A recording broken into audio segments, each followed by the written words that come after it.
말씀입니다. 1장 3절부터 12절까지 말씀입니다. 우리 같이 3절부터 12절까지 함께 우리 천천히 읽겠습니다. 우리 주 예수 그리스도의 아버지 하나님을 찬송하리로다. 그 많으신 긍휼대로 예수 그리스도를 죽은 자 가운데서 부활하게 하심으로 말미암아 우리를 거듭나게 하사 찬송함이 있게 하시며 썩지 않고 더럽지 않고 쇠하지 아니하는 유업을 있게 하시라니 곧 너희를 위하여 하늘에 간직하신 것이라. 너희는 말세에 나타내기로 예비하신 구원을 얻기 위하여 믿음으로 말미암아 하나님의 능력으로 보호하심을 받았느니라. 그러므로 너희가 이제 여러 가지 시험으로 말미암아 잠깐 근심하게 되지 않을 수 없으나 오히려 크게 기뻐하는도다. 너희 믿음의 확실함은 불로 있는 없어질 금보다 더 귀하여 예수 그리스도께서 나타나실 때에 칭찬과 영광과 존귀를 얻게 할 것이니라. 예수를 너희가 보지 못하였으나 사랑하는도다. 이제는 보지 못하고 믿고 말할 수 없는 영광스러움으로 즐거움으로 기뻐하니 믿음의 결국은 곧 영원 구원을 받으니라. 이 구원에 대하여 너희에게 임할 은혜를 예언하던 선지자들이 부지런히 살펴서 자기 속에 계신 그리스도의 영이 그 받으실 고난과 후에 받으실 영광을 미리 증언하여 누구를 또는 어떠한 때를 지시하는지 상고하느니라. 이 섬긴 바가 자기를 위한 것이 아니요 너희를 위한 것이니 계시로 알게 되었으니 이는 하늘로부터 보내신 성령을 힘입어 복음을 전하는 자들로 이제 너희에게 알려진 것이요 천사들도 살펴보기를 원하는 것이니라. 아멘. 할렐루야. 예수 부활의 기쁨은 나의 기쁨이다. 예수 부활은 나의 기쁨이다. 라는 제목으로 말씀의 은혜를 나누고자 합니다. 트리니티의 복음주의 신학교 전도학 교수인 폴 리틀이라는 분이 이렇게 얘기합니다. 과학으로 하나님을 증명할 수 없는 것은 과학으로 나폴레옹을 증명할 수 없는 것과 마찬가지다. 그 이유는 과학의 한계와 역사의 특성이 있다. 과학적인 방법으로 어떤 것을 증명하려면 반복 실험이 가능해야 한다. 과학자가 딱 한 번 실험해보고 난 뒤에 새로운 것을 발견했다고 세상에 공표할 수는 없다. 그런데 이 세상 아무도 태초로 돌아갈 수 없으니 나폴레옹을 오늘날 데려올 수 없고 링컨 피살 사건이나 예수 그리스도의 십자가의 복음을 반복할 수도 없다. 그러나 그 사건들이 반복 실험에 의해 증명될 수 없다고 해서 그 사건들이 실제하지 않았다고 할 수는 없다. 이렇게 얘기했어요. 무슨 말인지 대충 아시겠죠? 존 맥가도 목사님이 자신의 설교에 이분의 글을 보이면서 이렇게 말하는 거예요. 사랑과 정의, 분노를 실험관에 넣을 수는 없지만 그것들은 엄연히 실제한다. 하나님의 존재하심을 과학으로 증명할 수 없지만 그래도 하나님과 하나님의 말씀을 믿는 것이 합리적이라는 것을 논리적으로 증명할 수 있는 과학적 증거들은 얼마든지 많다. 이렇게 얘기했어요. 그러면서 이렇게 말하는 거죠. 그리스도인의 삶에서 하나님의 존재하심은 믿음에 이르러야 이해할 수 있다. 이렇게 말하는 것입니다. 한번 따라해 볼까요? 나는 믿습니다. 여러분들이 이렇게 신앙생활 하면서 결국 도착해야 될 곳이 있다면 나는 믿어요. 나는 믿습니다. 설명할 수 없습니다. 보이지 않습니다. 그러나 하나님은 계십니다. 때로는 그 하나님을 바라볼 수 없기 때문에 답답함이 있겠지만 여전히 마음속에는 그 하나님에 대한 갈망과 그 하나님에 대한 기대와 그 하나님에 대한 믿음이 살아있음을 성령 하나님을 통하여 경험하게 되는 것입니다. 그런데 많은 분들이 이 살아계신 하나님을 경험하지 못할 때가 있습니다. 그때가 언제냐? 요한복음 8장 44절에서 우리 예수님이 이렇게 말합니다. 너희는 너희 아비 마귀에게서 났으니 너희 아비의 욕심대로 너희도 행하고자 하느니라. 여러분, 죄를 지으면 내 속에 제어할 수 없는 마귀의 욕심이 들어오는 거예요. 마귀의 욕심이 들어왔다는 것은 마귀의 욕심이대로 그 마귀의 뜻대로 살아가게 되어 있다 예수님이 말씀하시는 것이지요. 그래서 제가 전반부에 말씀드린 그 내용이 우리 안에 엄연한 실제임에도 불구하고 경험하지 못할 때가 성도들이 있다는 거예요. 우리 요한복음 8장 44절 후반부에 예수님은 이렇게 얘기합니다. 같이 읽겠습니다. 그는 처음부터 살인한 자요 진리가 그 속에 없으므로 진리에 서지 못하고 거짓을 말할 때마다 제 것으로 말하나니 이는 그가 거짓말쟁이요 거짓의 아비가 되었습니다. 여러분, 사단은 하나님 앞에 나아가지 못하게 합니다. 하나님께 가까이 나아가지 못하게 합니다. 그것은 그의 욕심을 우리에게 불어넣어 그 욕심을 따라 살다 보면 죽이는 것으로, 하나님을 떠나는 것으로, 진리를 진리로 받아들이지 못하게 한다는 거죠. 이런 말을 하시는 분들의 얘기를 들었습니다. 이번 일주일은 정말 암흑과 같았습니다. 예수님은 빛이고 예수님은 진리고 그것을 믿으면서도 우리의 삶이 암흑과 같은 경우가 있을 수 있습니다. 왜냐하면 거짓의 아비인 마귀가 그 욕심대로 살려고 우리를 끌어다니기 때문에 그런 것이지요. 빛을 떠나 어둠의 삶에 그냥 묶어버리기 때문에 그런 것입니다. 영적 방황이 그 속에는 있습니다. 죽었다는 생각이 들 정도의 그 방황이 그 속에는 있는 것입니다.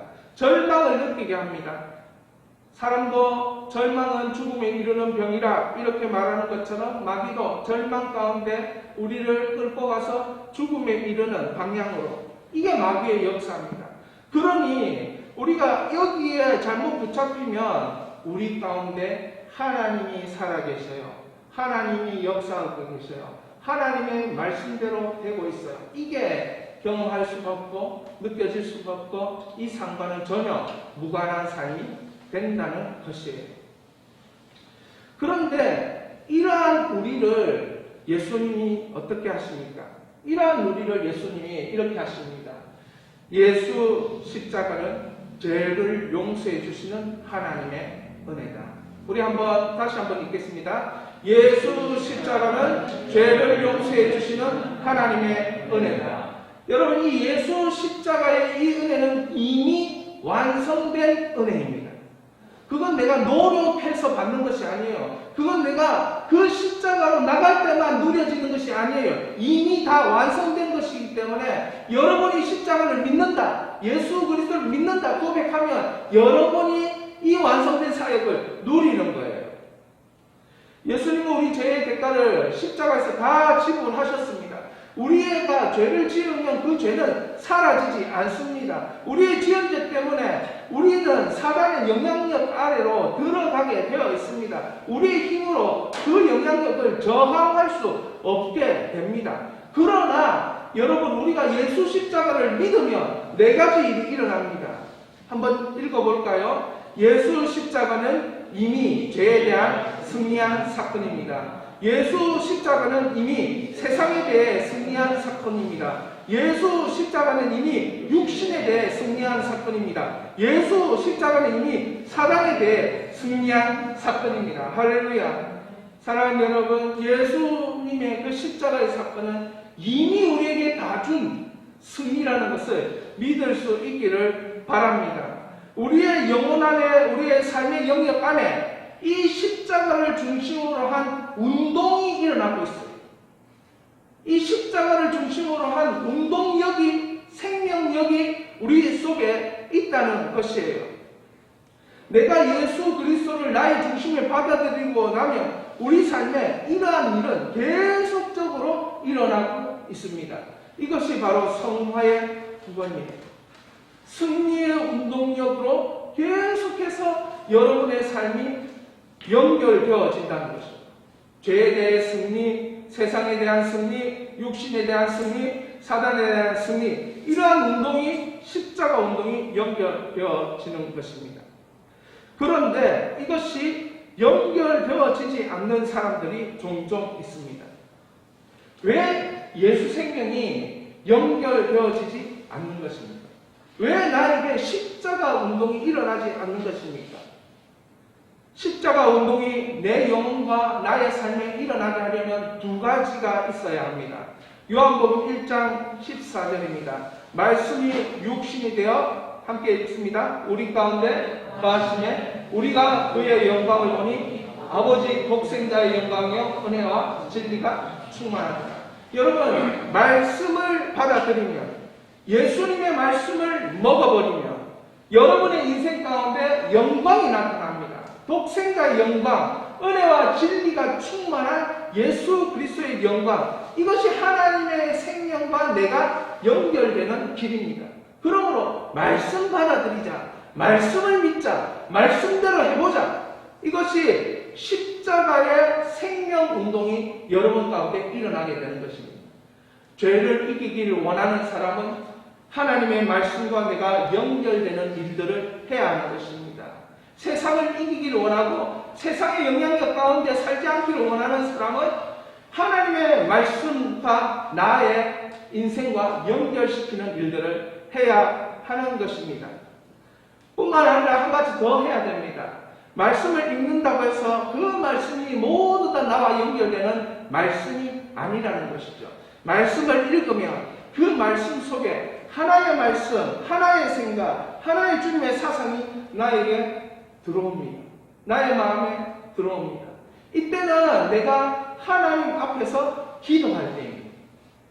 마태복음 6장 6절에 너는 기도할 때 내 골방에 들어가 문을 닫고 은밀한 중에 계신 내 아버지께 기도하라. 하나님이 살아계시다 믿는 사람은 골방에 들어갑니다. 아무에게도 자랑하지 않습니다. 은밀한 하나님을 만납니다. 거기서 은밀한 하나님은 나를 기억하시고 나에게 상을 주시는 하나님이시죠. 그 은밀함은 마치 구약에 나와 있는 대제사장이 1년에 한 번 그 하나님을 만나는 것처럼 그렇게 주님을 만나는 공간이 되는 것입니다. 이 두 가지를 해야 뭡니까? 하나님의 생명, 예수 생명이 나와 연결되는 것입니다. 할렐루야. 여러분, 예수 생명과 연결되어지는 십자가 운동이 일어나길 원합니다. 그렇다면 예수 부활은 뭔가? 여러분, 예수 부활은 무엇입니까? 한번 같이 읽어봅니다. 이 뒤에 사건이다, 사건이다, 사건이다, 사건이다. 이다를 붙여주시기 바랍니다. 함께 읽겠습니다. 예수 부활은 죽음을 이긴 사건이다. 예수 부활은 사망 권세를 이긴 사건이다. 예수 부활은 죽음의 문제를 해결한 사건이다. 예수 부활은 회복으로 연결되는 사건이다. 예수 부활은 능력으로 살게 하는 사건이다. 예수 부활은 기쁨의 상태에 머무르게 하는 사건이다. 예수 부활은 영광스러움의 경험을 하게 하는 사건이다. 할렐루야. 여러분, 예수 부활은 사건입니다. 여러분, 예수 부활은 여러분이 죽음을 이길 수 있도록 만드는 사건이었어요. 예수 부활은 사망 권세를 이기게 하는 사건이었어요. 죽음의 문제를 해결하는 사건이었어요. 회복되게 하는 사건이었어요. 능력으로 살게 하는 사건이었어요. 사랑하는 여러분, 이러한 예수 부활이 사도 베드로에게는 나의 삶의 기쁨이었다라고 본문에서 고백하고 있는 것입니다. 사랑하는 여러분, 예수 부활이 현재 여러분의 삶에 기쁨 되기를 축원합니다. 자, 그래서 이렇게 되는 거죠. 예수 십자가는 죄를 용서해 주시는 하나님의 은혜고 예수 부활은 구원하시는 하나님의 능력입니다. 다시 한번, 예수 십자가는 죄를 용서해 주시는 하나님의 은혜고 예수 부활은 구원하시는 하나님의 능력이 되는 것입니다. 할렐루야. 여러분은 무엇을 받았는가? 이 두 가지 은혜를 다 받은 줄 믿습니다. 죄를 용서해 주시는 은혜와 구원해 주시는 하나님의 능력이 우리 마음과 삶 가운데 머물고 있음을 믿으시기 바랍니다. 그런데 이러한 사도 베드로는 예수 부활은 현재 나의 삶의 기쁨이었다 이렇게 고백하는 데는 몇 가지 그가 경험한 것이 있습니다. 첫 번째 경험은 바로 예수 부활은 산 소망이었다라는 그 경험입니다. 자신은 예수님의 죽으심, 십자가에서 죽으심을 보았습니다. 베드로는 예수님께서 3일 만에 부활하신 것을 보았습니다. 예수 부활이 무엇인가? 예수 부활이 무엇인가? 여러분, 투명한 물에 검정 잉크를 떨어뜨리면 그 잉크가 전체 그 투명한 물을 이렇게 퍼지는 것들을 우리가 볼 수 있습니다. 어떤 화학식에는 이 물질을 넣으면 이 물질 때문에 그 물질이 다른 물질로 변화되는 것들을 볼 수 있어요. 마찬가지예요. 예수 부활이라는 것을 넣으면, 예수 부활이라는 것을 우리의 영적인 삶에 넣어버리고 현재의 삶에 넣어버리면 그것 가운데서는 기쁨이 나타나는 역사가 일어나는 줄 믿으시기 바랍니다. 그런데 사도 베드로가 경험한 것은 예수 부활은 산 소망이었다는 것이죠. 말씀을 읽겠습니다. 우리 주 예수 그리스도의 아버지 하나님을 찬송하리로다. 그의 많으신 긍휼대로 예수 그리스도를 죽은 자 가운데서 부활하게 하심으로 말미암아 우리를 거듭나게 하사 산 소망이 있게 하시며 썩지 않고 더럽지 않고 쇠하지 아니하는 유업을 있게 하시나니 곧 너희를 위하여 하늘에 간직하신 것이라. 이게 뭐냐? 이렇게 되는 거예요. 예수 부활은 산 소망인데 예수 부활 생명을 믿는 자는 우리를 거듭나게 한다. 니고데모가 두 번 태어나는 거 어떻게 하는 겁니까? 그때 요한복음 3장에 예수님은 거듭나야 된다, 다시 태어나야 된다. 이것을 거듭남을 조직신학에서는 신적 생명이 수여된다 이렇게 얘기해요. 신적 생명이 수여된 이 거듭남은 언제 일어난지 자기가 모르는 거예요. 그러나 그 순간에 하나님의 생명이 불어요. 아기가 태어나면서 내가 태어났다 압니까? 자기가 태어났다 모르는 거예요. 그냥 내 엄마를 압니까? 모르는 거예요. 크면서 아는 거예요. 자라면서 아는 거예요. 성장하면서 아는 거예요. 마치 그거와 마찬가지인 거예요. 부활의 생명이 딱 들어가면 내가 거듭나는 생명이 되는 것입니다. 그 거듭나는 생명은 무엇입니까? 산 소망으로 살아가는 은혜가 그 속에 있는 것이에요. 그러면서 결국에는 영원한 삶까지 연결되어지는 것이죠. 사도 베드로가 예수 부활 생명에 대해서 말씀하는 이유가 있습니다. 베드로전서 1장 1절입니다. 우리 같이 한번 읽어보겠습니다. 예수 그리스도의 사도 베드로는 본도, 갈라디아, 갑바도기아, 아시아와 비두니아에 흩어진 나그네. 그러니까 이 베드로전서부서는 이 흩어진 나그네들에게 보내는 서신이라는 거죠. 편지라는 거죠. 그런데 사도행전 2장에 베드로와 함께 성령을 경험한 사람들이 나옵니다. 우리 사도행전 2장 8절에서 9절입니다. 우리 각 사람의 난곡 방언으로 듣게 되는 것이 어찌 됨이냐. 우리는 바데인, 메다인, 엘라민, 또 메소포타미아, 유대와 갑바도기아, 본도와 아시아. 여러분 베드로전서 1장 1절과 사도행전 2장 8, 9절에 나오는 지역들이 겹치고 있는 것을 볼 수 있어요. 그러나 먼저 쓰인 것은 무엇입니까? 사도행전이지요. 먼저 경험한 것은 사도행전의 초월적인 성령 강림 사건이에요. 그걸 같이 경험했던 지역의 사람들이 누구였냐면 갑바도기아와 아시아와 흩어진 나라네, 본도, 갈라디아. 여기에 무엇이 나와 있습니까? 그 사람들이 나왔어요. 본도와 갑바도기아와 아시아에 있는 이 함께 성령을 경험한 자들에게 편지를 주는 겁니다. 편지를 보내는 겁니다. 사랑하는 여러분, 흩어진 나그네들, 성령을 경험했는데 그들은 흩어진 나그네로 이 땅을 사는 거예요. 여러분 성령 경험하면 무조건 다 이루어지는 것입니까? 성령 경험하면 다 죄도 짓지도 않고 그렇게 능력 있게 살아가는 것입니까? 베드로는 성령을 함께 경험한 그 공동체 이론들 흩어진 그 나그네들에게 이제는 이렇게 살아야 된다. 이렇게 예수와의 생명에 대해서 말해주고 있는 것이에요. 왜냐하면 이것은 흩어진 나그네의 삶의 구심점이 되기 때문에 그래요. 여러분 구심점이라는 것은 원운동이에요. 그 중심으로 해서 원운동을 하는 거예요. 그러니까 이 부활생명은 구심점이에요.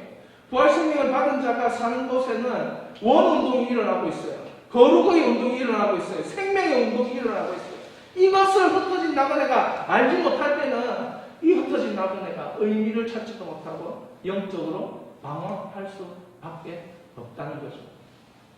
자, 이 흩어진 나그네의 삶 중에서 여러분 잘 살펴보시면 부활 성령으로 시작해요.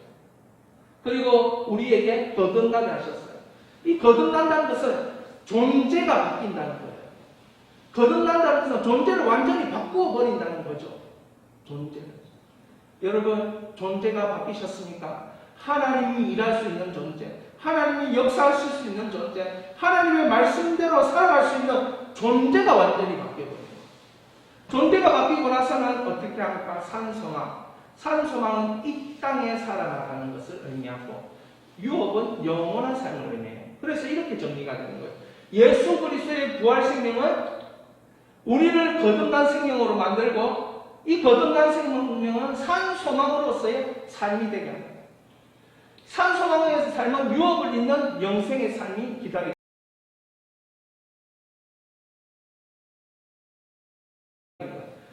베드로는 지금 흩어진 나그네에게 어떤 삶을 말하고 있는가? 이 땅에 있는 삶을 어떻게 살아갈 것인가? 그걸 말하고 있는 거죠. 여기서 이 땅에 존재를 변화시키는 생명이에요. 영생의 삶이에요. 그러면 산소망은 이 땅의 삶이라는 거죠. 사랑하는 여러분, 산소망이 있으십니까?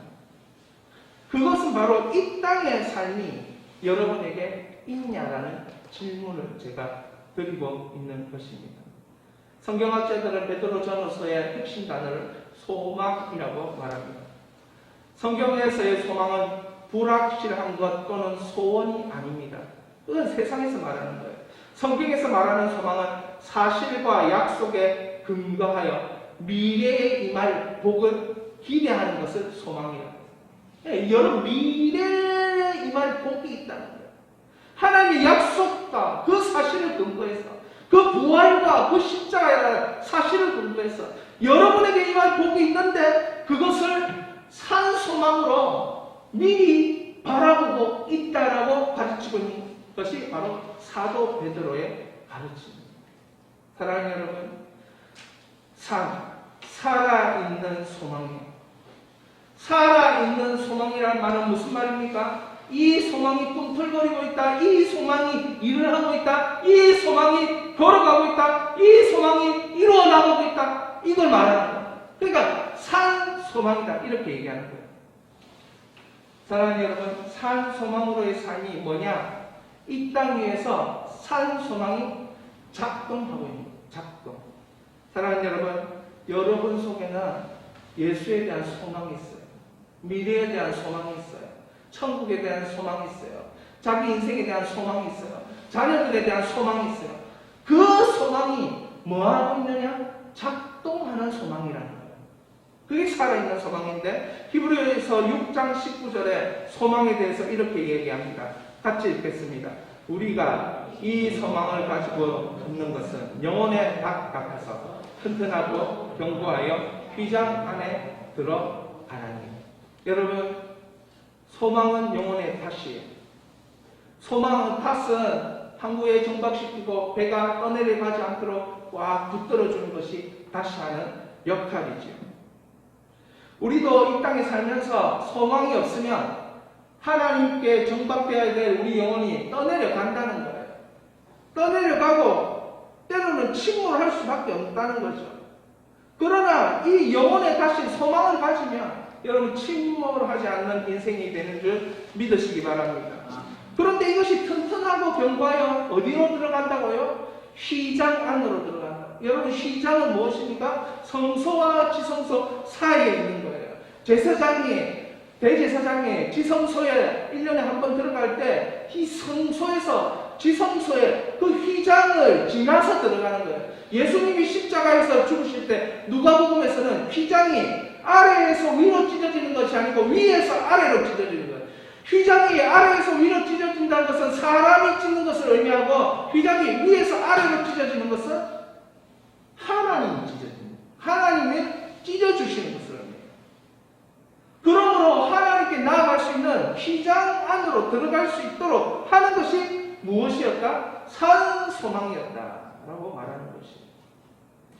구약 성경에 보면 이 티크바라는 단어가 소망이라는 뜻인데 높은의 의미가 있어요.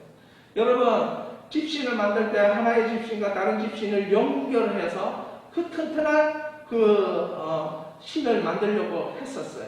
마찬가지예요. 이것은 끈과 같은 역할을 해서 하나님의 보좌와 나의 마음을 묶어버리는 역할을 하는 게 소망이라는 것이지요. 그래서 떨어지지 않도록 만드는 거예요. 이게 산 소망인데요. 만약에 거듭난 자가 죄를 지으면 산 소망이 내 안에서 작동하는 거예요. 예수님께 나아가면 용서가 있다. 예수님께 나아가면 회복이 있다. 예수님께서 다시 그 사랑을 회복시켜 줄 거야. 이런 산 소망이 작동하게 된다는 거죠. 저는 여기 앉아서 그 산 소망에 대해서 기도하면서 이 찬양을 들을 때에 이 날이 영광스러운 날이 될 거야 라는 산 소망의 제 안에 메시지가 있는 거예요. 여러분, 몇 사람 없는 것 같지만 이 날이 영광스러운 날이 될 거라는 산 소망의 작동이 내 안에 있는 거예요. 이사야서 40장 31절에 오직 여호와를 앙망하는 자는 새 힘을 얻으리니, 이것을 소망과 묶여질 때 이렇게 된다라고 말하는 거예요. 독수리가 날개치며 올라감 같을 것이요 다른 박질하여도 공기하지 아니하겠고 걸어가도 피곤치 아니하여. 여러분, 소망이 있는 자를 보셨습니까? 그 사람은 열심히 열정적으로 하면서도 자신의 피곤함을 뛰어넘는 사람이었다는 것이죠. 예수 부활, 이건 여러분의 산 소망이에요. 예수 부활, 이것은 역경을 뛰어넘는 산 소망이에요. 예수 부활, 이것은 유혹을 맛보게 하는 산 소망이에요. 끊임없는 소망이 여러분 내면에서 작동하고 있다는 것을 믿을 수 있기를 바랍니다. 두 번째로 사도 베드로가 알았던 것은 확실한 믿음이었어요. 확실한 믿음. 예수 부활 때문에 하나님 능력으로 보호하심을 받는다는 확실한 믿음. 여러분, 고린도전서 15장 14절입니다. 같이 읽겠습니다. 그리스도께서 만일 다시 살지 못하셨으면 우리의 전파하는 것도 헛것이요 또 너희 믿음도 헛것이요. 여러분, 십자가만 강조하면, 제가요 십자가를 강조하는 목사였어요. 십자가를 강조하면 그 속에는 고난이 있어요. 물론 회복도 있어요. 용서도 있어요. 그런데 십자가만 강조하면 고난의 이미지이기 때문에 듣는 사람들이 힘들어요. 그런데 십자가는 뭐가 따라와야 됩니까? 부활이라는 세트가 항상 따라다니는 것이에요. 사도 바울은 그리스도께서 많이 살지 못하셨으면 십자가 그것만으로는 뭐라고요? 헛것이 될 수 있다. 십자가 그것만으로는 우리가 전파하는 것이 헛것이 될 수 있다. 우리의 믿음이 헛것이 될 수도 있다. 십자가에는 뭐가 따라야 된다? 부활 생명이 따라야 된다. 예수 부활이 따라야 된다는 것이죠. 사도 베드로는 5절을 말하면서 이렇게 말해요. 너희는 말세에 나타내기로 예비하신 구원을 얻기 위하여 믿음으로 말미암아 하나님의 능력에 보호하심을 받습니다. 여러분, 믿음이 뭐냐면 예수 부활은 우리에게 믿음을 줘요. 어떤 믿음? 하나님이 능력으로 나를 보호한다는 믿음을 줘요. 예수 부활을 인정하면, 예수 부활을 선포하면, 예수 부활을 말하면 하나님은 나를 보호하시는 하나님, 죽은 자를 살리시는 하나님, 무너진 곳에서 다시 일어날 수 있도록 인도하시는 하나님, 이 하나님이 믿어진다는 거죠. 이 하나님을 보호하심을 믿는다는 겁니다. 예수 부활 때문에 하나님이 능력으로 보호하시는 거예요. 예수 부활이 없으면 하나님 능력으로 보호하시지 않는 거예요. 그러니 여러분, 예수 부활을 끊임없이 얘기하십시오. 예수 부활을 선포하십시오. 예수 부활을 나누십시오. 예수님이 부활하셨으므로 죽음에서 우리가 산다. 이렇게 나누시기 바랍니다. 6절입니다. 6절에 그러므로 너희가 이제 여러 가지 시험으로 말미암아 잠깐 근심하게 되지 않을 수 없으나 오히려 크게 기뻐하는도다. 하나님의 능력의 이 보호의 실제가 어떤 것인가? 실제로 하나님 보호하시는 거야. 시험을 만나요. 시험이 없다는 말이 아니에요. 여러 가지 시험으로 근심하게 되지만 나중에 어떻게 됩니까? 오히려 기뻐한다는 거예요. 이것이 부활성이에요. 예수 부활은 이런 실제적으로 일하시는 일들이 일어나는 거예요. 나그네인 우리에게 여러 가지 시험을 만나는 겁니다. 나그네의 성령을 경험한 나그네들이 여러 가지 시험을 만나는 거예요. 인생은 시험의 연속이고 인생은 시험의 반복이라고 했습니다. 타락의 세상의 결과물은 고난이에요. 내가 잘못하지 않아도 타락의 결과물이 고난이 이 땅 위에 산재해져 있기 때문에 나는 고난을 겪을 수밖에 없어요.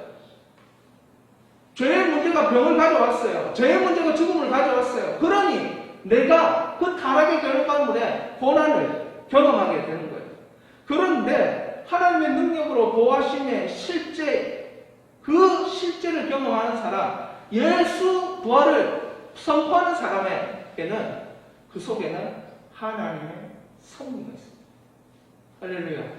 하나님의 섭리가 있으니까 시험으로 말미암아 잠깐 근심하지만 나중에는 하나님이 하시는구나. 하나님이 하셨구나. 하나님이 이 같은 일로 나를 이끌어 주시기 위해 잠깐 근심하게 하고 잠깐 시험을 겪게 하셨구나. 이 시험들이 어떻게 보면 하나님의 살아계심을 완벽하게 경험하는 하나님의 섭리였던 것입니다. 그러면서 사도 베드로는 이렇게 얘기하죠. 믿음의 확실함은 불로 연단하여도 없어진 금보다 더 귀하여 예수 그리스도께서 나타나실 때 칭찬과 영광과 존귀를 합니다. 사도는 성도에게 부어지는 믿음을 지금 설명하고 있는 거예요.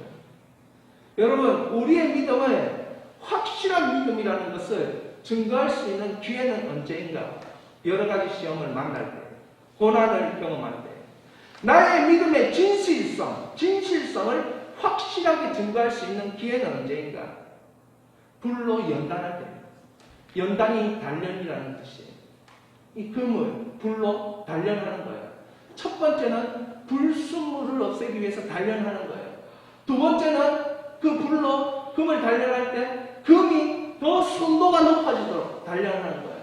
우리의 신앙이 뭐예요? 우리의 믿음이 뭐예요? 하나님이 불순물을 없애게 하기 위해서 여러 가지 시험 가운데 둔다는 겁니다.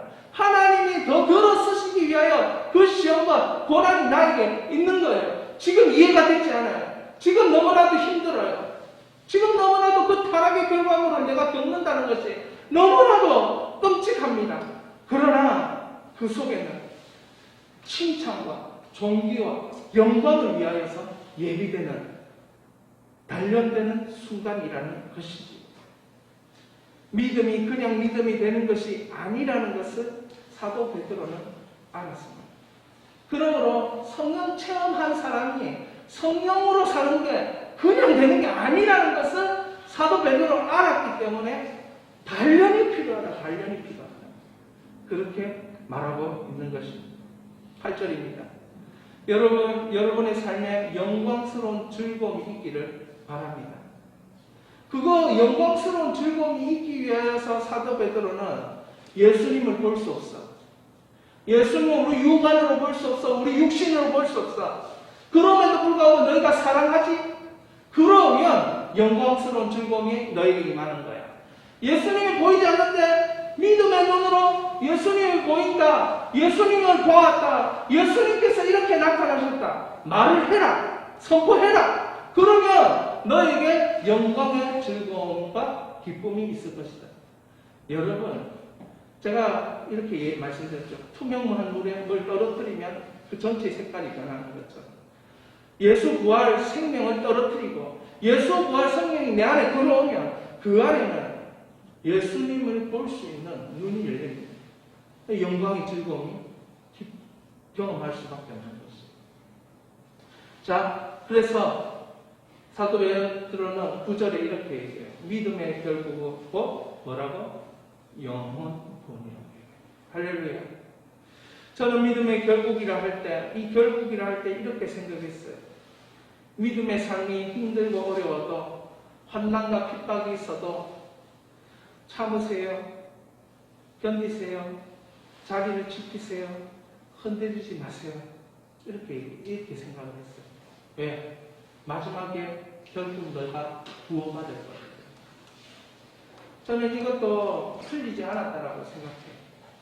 그러나 사도 베드로가 나그네들한테 편지 쓸 때는 이 땅의 삶에 그 부활 생명, 예수 부활이 주는 그 무엇이 있기 때문에 이 결국은 영원 구원이라고 얘기한 거예요. 영원 구원은 단번에 이루어지는 게 아니에요. 우리가 구원을 말할 때도 이미 받은 것이고 아직 안 받은 것이고 나중에 받을 것이다. 이렇게 얘기하고 있어요. 그러니까 칭의가 있고 성화가 있고 영화가 있는 그 구원을 얘기하고 있는 것이죠. 그렇다면 이 결국 구원을 받는다는 베드로의 이 말은 어떤 말일까요? 결국 구원을 받는다는 베드로의 이 말은 예수 부활이 확실한 믿음이요 하나님의 능력이다. 그러므로 믿음의 결국은 무엇인가? 성도가 성장하는 가운데 나그네 삶에서 이런 일 저런 일 생각지도 상상하지도 못한 일을 만난다. 이런 만나지 않습니까? 저는 많이 만나봤는데요. 그 많이 만나본 그 삶에서 뭡니까? 베드로는 결국 이렇게. 그런데 사건마다 예수의 부활을 경험하는 소망스러운 삶이 됐어요. 아, 그래. 엄청난 일을 만났는데 그 속에 예수 부활을 소망하는 사건이었다라고 생각하게 됩니다. 여러분, 그것이 하나님의 섭리를 열어가는 생각이라는 거예요. 땅에 있는 나그네들이 어떻게 살 것인가? 너희 성령 경험했지? 성령의 강림을 경험했지? 기도할 줄 알지? 그러면 세상을 너희가 어떻게 해석해야 되는 줄 알아? 사건 부딪힐 때마다 너희는 그 속에서 하나님의 부활의 역사가 나타나는 거야. 내가 넘어졌어? 하나님의 부활의 역사가 나타나서 네가 일어나는 거야. 그 사람이 무너졌어? 하나님의 부활의 역사가 있어서 그 사람 다시 너에게 돌아올 거야. 공동체가 힘들어. 근데 하나님의 부활의 역사가 있어. 기도하면서 그 부활을 묵상하고 선포하고 그 부활을 찬양하는 가운데 회복되는 것입니다. 그것이 바로 예수 부활의 소망스러운 삶으로 사건마다 채워지는 경험입니다. 예수님이 순간순간마다 부활의 영광으로 함께하는 것을 보게 될 것입니다. 이것이 우리의 확실한 믿음. 여러분, 확실한 믿음이 뭔가? 사도 베드로는 이렇게 정리합니다. 믿음의 결국은 영원 구원이다. 확실한 믿음은 어떤 것이다? 네 삶 중에서 어려운 일을 만날 때, 네가 넘어질 때, 네가 쓰러질 때 예수 부활을 생각해요.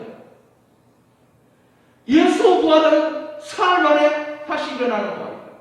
너는 넘어졌으나 예수 부활의 능력으로 일어날 수 있을 것이다. 그 메시지를 받는 거예요. 그 메시지를 받고 내가 선포하는 것이죠. 할렐루야. 사랑하는 여러분, 확실한 믿음이 여러분에게 있기를 바랍니다. 확실한 믿음. 삶의 순간순간을 부활의 능력으로 일으키시는 확실한 믿음. 마지막으로 세 번째입니다. 예수 부활은 영광의 신비다. 여러분, 예수 부활은 영광의 신비예요. 음악을 좀 깔아주세요. 이 중요한 구절입니다. 네, 같이 읽겠습니다. 이 구원에 대하여는 너에게 임할 은혜를 예언하던 선지자들이 연구하고 부지런히 살펴서 자기 속에 계신 그리스도의 영이 그 받으실 고난과 그에 받으실 영광을 미리 증언하여 누구를 또는 어떠한 때를 지시하는지 상고하느니라. 여러분, 지금 예언자들, 선지자들이 뭘 했다고 했습니까? 연구하고 부지런히 살폈다고 했습니다.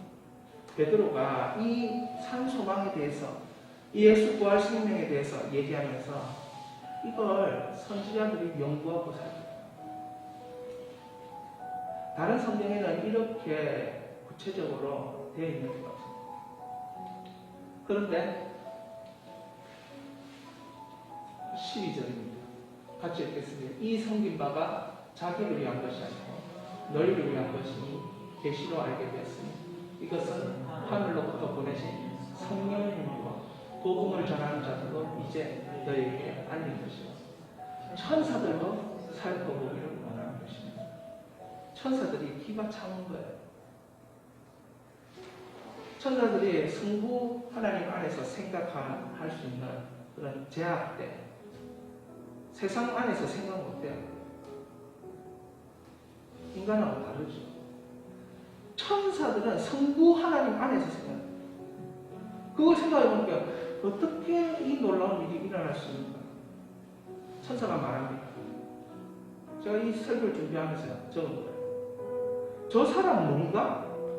저런 죄투성의 인간이 어떻게 거룩하신 성부 하나님께 나올 수 있는가? 인간이 거룩하신 하나님 앞에 나온다는 것은 결코 불가능한 일이야. 이런 일이 일어나면 하나님의 영광이 엉망이 되는 거야. 천사가 말하는 거야. 우리도 하나님의 거룩한 영광을 위해 그분의 보좌 앞으로 나아가는 것이 쉽지 않고 두렵고 떨리는 일인데 저런 죄악 덩어리가 어떻게 하나님, 성부 하나님께 당당하게 나온단 말인가? 창화하여 가로되. 창화라는 것이 여기서 말하면 저기서 말하고 여기서 말하면 저기서 말하고 천사들이 창화하여 가로되 어떻게 그런 일이 일어날 수 있는가? 그렇게 말하는 것이죠. 도저히 일어날 수 없는 일이 일어나기 때문에 주의 거룩함에 압도당한 천사들이 주님의 보좌 앞에 나아가 청량할 수 없는 하나님의 사랑은 위대한 사랑이로다. 청량할 수 없는 하나님의 사랑은 위대한 사랑이로다. 서로 창화하면서 거룩하다 만군의 여호와여. 우리가 하나님을 이해할 수 없습니다. 우리가 하나님을 이해할 수 없습니다. 하나님의 구원이 저런 것입니까? 그것을 살폈다라고 베드로는 이야기하고 있습니다. 사랑하는 여러분, 여러분이 얻은 부활 생명이 얼마나 놀라운 것인지 이번부터 여러분이 천국 갈 때까지 계속 이 부활 생명을 연구하시기 바랍니다. 부활 생명을 말하시기 바랍니다. 존 메가드 목사님이 결국 합리적으로 증거할 수 있는 뭔가 있을지 않겠나. 그러나 그렇지 못할 때에 결국 하나님을 합리적으로 논리적으로 이렇게 이끌어내고 그 결론을 내릴 수 없으니까 우리가 당도하는 것은 믿음이다. 여러분, 믿을 수밖에 없어요. 믿어요. 여러분, 믿는다는 것은 여러분의 삶에 선포하는 거예요. 믿는다는 것은 여러분의 마음에 받아들이는 거예요. 믿는다는 것은 나를 인정하는 것이 아니고 하나님을 인정하는 것이에요. 죄악된 내가 무엇을 해볼 수 있다라고 인정하는 것이 아니라 놀라우신 그 사랑의 하나님이 하신다는 것을 인정하는 거예요. 그게 믿는 거예요. 그래서 여러분은 예수 부활이 산소망입니다. 선포하시기 바랍니다. 예수 부활은 확실한 믿음입니다. 예수 부활은 영광의 신비입니다. 그렇게 선포하는 것만으로도 여러분은 예수 부활의 능력을 경험하는 거예요. 믿음은 다른 게 아니에요. 내가 그걸 말하고 내가 그걸 생각하고 내가 그렇게 살고 싶고 내가 그 주님 앞에 나가고 싶고 그 주님이 말씀하신 게 내 마음에 다시 새겨지는 것, 그게 믿음이에요. 갈라디아서 1장 17절에 사도 바울은 예루살렘으로 가지 아니하고 오직 아라비아로 갔습니다. 사도 바울은 살아있을 때, 예수님 살아있을 때 예수님을 만난 게 아니고 부활하신 예수님을 다메섹에서 만납니다. 왜 사도 바울이 능력 있게 살 수 있었는가? 부활하신 예수님을 만났기 때문이에요. 보통 아라비아로 갔다라고 말할 때 성경학자들은 구약 성경을 연구하는 기간 3년을 사도 바울이 가졌다는 거예요. 예수 그리스도의 그 생명을 구약 그 예언자들과 선지자들과 구약 성경에 기록된 것을 연결시키는 신학적인 작업을 했다라고 그렇게 말합니다. 거기서 서신서가 나오고, 거기서 로마서가 나오고, 거기서 고린도전서가 나오고, 거기서 성경이 나왔다는 거예요. 사랑하는 여러분, 여러분에게 적용하는 것이, 여러분은 예수 부활을 연구하셔야 돼요. 예수 부활을 선포하셔야 돼요. 예수 부활이 있는 영혼이다 라고 한 영혼을 바라보며 믿으세요. 그럼 예수 부활의 은혜가 그 영혼에게 나타날 거예요. 갈라디아서 2장 20절, 내가 그리스도와 함께 십자가에 못 박혔나니 그런즉 이제는 내가 산 것이 아니라. 부활 생명이라는 건 내가 사는데 내 안에 부활 생명으로 예수님이 사시는 것을 말씀합니다.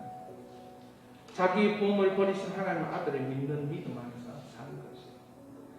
사랑하는 여러분, 저는 부활주일 날 이 성경을 보면서 이 PPT 자료는 제가 저 앞에 이렇게 프린트해서 넣어뒀습니다. 여러분이 가지고 가셔서 이 부활에 대해서 다시 한번 여러분 인생에 적용하고 볼 수 있기를 바랍니다. 사랑하는 여러분, 저는 오늘 마무리를 이렇게 하고 싶어요. 부활 생명, 예수님이 부활하셨다는 걸 자꾸 말하는 것이 그걸 연구하는 거예요. 그걸 경험하는 거예요. 하나님은 다른 방법을 우리에게 주시지 않았어요. 예수 부활이면 끝이다라는 것을 가르쳐 주셨어요. 그러니까 여러분, 아무리 어렵더라도 그 어려운 상황 속에서도 예수 부활이 있을 것이라고 믿으세요. 그건 바로 여러분이 넘어졌다가 일어설 수 있는 길이 열렸다고 믿습니다. 아무리 막혀도 예수 부활의 섭리가 풀어간다는 것을 여러분의 입으로 고백하고 믿으세요. 그럼 예수 부활의 섭리가 실제로 그걸 풀어갑니다. 사랑하는 여러분, 그 정도 해야 그 부활이 생명의 능력이고, 그 일이 있어야 하나님을 믿을 수 있는 거예요. 그죠? 이 시간 우리 찬양을 할 겁니다. 주 하나님 독생자 예수. 우리 찬양할 때 예수 부활을 우리가 내면 깊은 그 가운데 막 선포하면서 이렇게 찬양했으면 좋겠습니다. 주 하나님 독생자 예수, 날 위하여 오셨네. 주 하나님 독생자 예수, 날 위하여 오시었네. 내 모든 죄 다 사하시고 주에서 부활하신 나의 구세주, 살아계신 주, 살아계신 주, 나의 참된 소망, 걱정 근심 전혀 없네. 사랑해 주 내 밝게 인도 어린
걱정이 있었어요. 성령을 받았는데, 성령을 체험했는데 왜 흩어진 나그네로 살아가야 될까? 그렇다면 그 흩어진 나그네가 어떻게 살아야 하나님께 영광이 되어지고 나도 그 의미와 그 보람과 그 회복과 그 축복의 삶을 살 수 있을까? 사도 베드로는 산 소망을 붙잡고 말합니다. 살아있는 소망. 부활 생명은 살아있는 소망입니다. 네가 일하려고 하지 말고 부활 생명이 일하도록 맡겨드려라. 흩어진 나그네에게 부활 생명이 일하도록, 예수 부활 생명이 일하도록 맡겨드려라. 네가 살려고 하지 말고 그분이 네 안에서 살도록 맡겨드려라. 여러분, 저와 함께 맡기는 시간들을 가지겠습니다. 하나님, 쓰러져 있는 것들을 맡깁니다. 고민을 맡깁니다. 근심을 맡깁니다. 답답함을 맡깁니다. 그곳에 부활의 능력이 임하게 하는 것을 보게 하여 주옵소서. 일어서리라, 일어서리라, 고침받으리라, 고침받으리라, 영광이 될 것이니라, 영광이 될 것이니라. 네가 생각지 못하는 놀라운 하나님의 부활의 능력이 임할 것입니다. 우리 이 시간 주여 한번 우리 또 기도합니다. 주여, 오 하나님 아버지, 그렇습니다. 아버지 하나님이여, 우리가 얼마나 근심이 많습니까? 염려가 많습니다. 흩어진 나그네에게 아버지 하나님이여, 그 인생길이 얼마나 많습니까? 아니야, 그 사건에 그 부활의 능력이 많은 거야.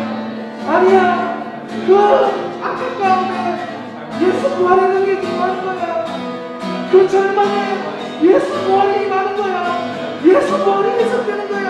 거기에 하나님의 승리가 나타나는 거야. 하나님의 승리로 풀어주신 거야. 나그네의 묶임을 하나님의 승리로 풀어주신 거야. 아버지, 믿습니다. 의지합니다. 나는 예수님과 연합했습니다. 이제 내가 사는 것이 아니고 내 안에 그리스도께서 사신 것이라. 이제 내가 사는 것이 아니고 내 안에 그리스도께서 사신 것이라. 그분께 나는 부활하신 예수께서 사신 것이라. 부활하신 예수께서